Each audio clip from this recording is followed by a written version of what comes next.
It's your boy Elico, man. You already know the vibes. If you don't know the vibes, maybe you don't know the vibes, man. Let me put you on real quick. It's your boy Elico. I like making music. I'm an artist. I like talking about music. I like talking about a whole bunch of stuff. I like talking about games. I like talking about things that inspire me and influence me. And you know what I mean? I just like breaking stuff down on a deep dive note. You know what I mean?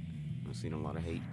You know, there was a whole lot of weirdness going on with the journalism and everything. I feel like it's getting to a point to where it's too toxic. You know what I mean? So I'm just trying to bring some positive vibes in. You know, and on that note, we're trying to put people on to some nostalgic classics. And why not start off with a fan made 16-bit Megaman X8? You know, if you guys know anything about Mega Man, it was created by Capcom, and they basically created Mega Man first, and then they eventually got to Mega Man X and a couple of different generations and whatnot. Some guy online with his homegirl ended up making a fan made one, and I thought it was pretty dope. So I was like, yo, I'm gonna do something with these gameplays one day. And then my brother, shout out to my brother Isaac, man, he's the one that actually told me, like, yo, bro, download this game. Don't watch any videos on it. Just test it out for yourself, right? And he knows the vibes, bro. I'm not gonna lie, man. I'm pretty nice at the Mega Man games. I know it's pretty hard to play, but we've been playing for probably like 20 plus years now. Yeah, it's been that long.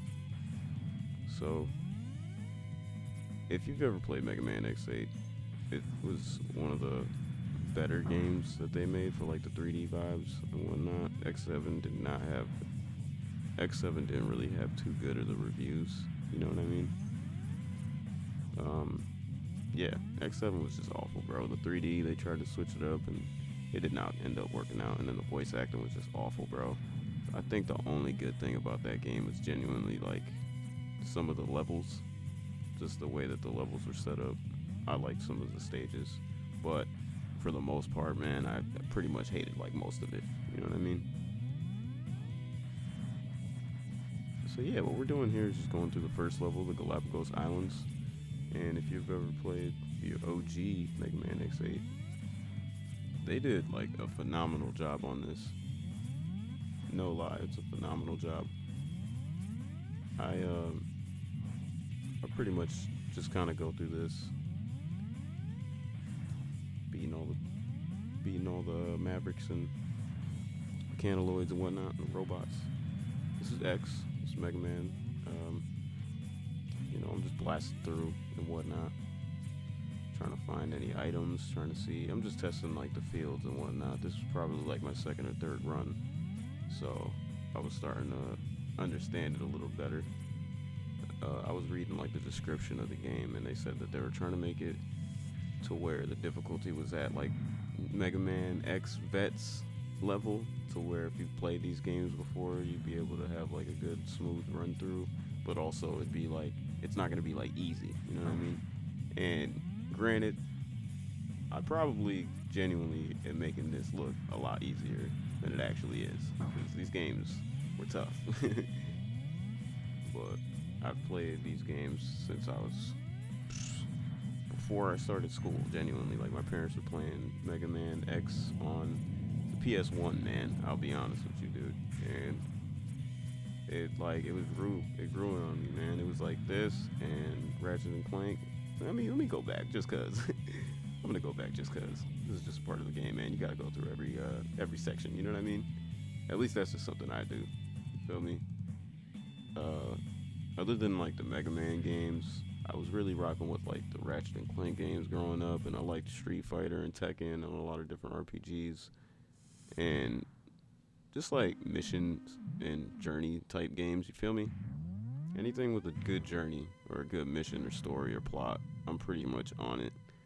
Granted, the Mega Man plot kind of it got all over the place for real.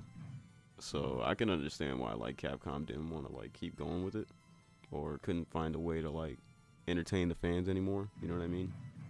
But let me stop talking about that. Let's get into this. This is Lumine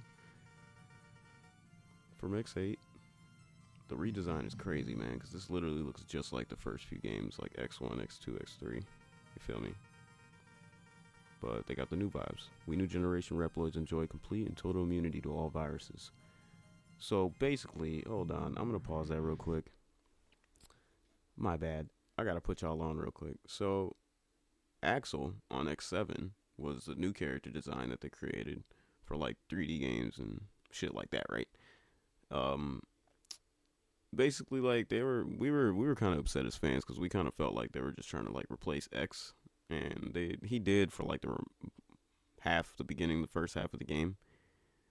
Basically, Axel is a new generation Reploid, but not as new generation, obviously, as we see here with Lumine, right? Lumine's the homeboy with the purple hair. Yes, homeboy. That's the guy, guys. It's okay, man. Shout out to Capcom for being like gender neutral and shit. But like, we got Lumine in there, basically explaining how like the new generation Reploids have this ability to copy anything that they feel that they need to be safe.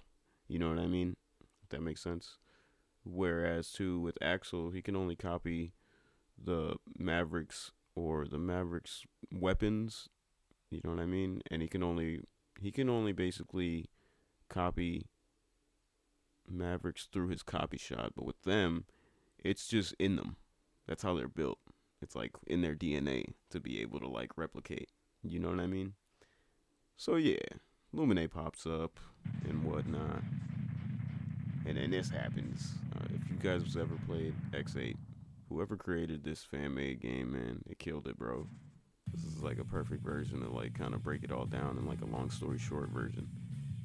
That's Vile. That's an asshole. We ain't seen him since like X2, X3. But he came back and we're tight because we thought we dealt with that already. You know what I mean? This is the Mechaniloid. So in the 3D X8, like the OG X8, we had to go through this guy like 2 or 3 times throughout the level. Like the beginning of the level, he pops up and we shoot him a couple times, and then he goes away, and then he comes back in the end of the level. We just start picking up like DNA to like track what it's like. Through this first run, I almost had him, man. I almost had him. I thought I had him in a pattern real quick because I'd be figuring out the patterns, but he got me. I'm not gonna lie, he got me, man. I didn't notice how much life I had left, so I was over here hyped. And then he hit me with that shot, and I was salty, man. It was crazy. It was crazy, but it's all right. It's all right. I can't even complain. You know what I mean? We're back. We're back. You know, it don't take too many tries, man. All I got to do is figure out the pattern, and then it's a wrap. You know what I mean? All right, round 2, man. Round 2. Fight. I'm about to put the pause on this Mechaniloid though, man. Don't sleep.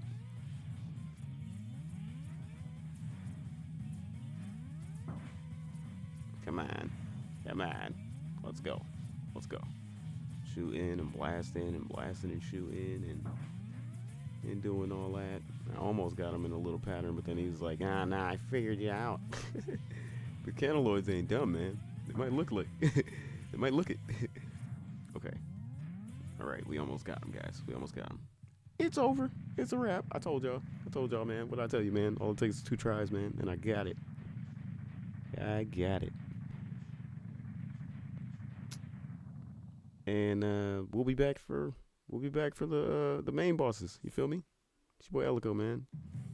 Let me know what else you want me to, let me know what else you want to see.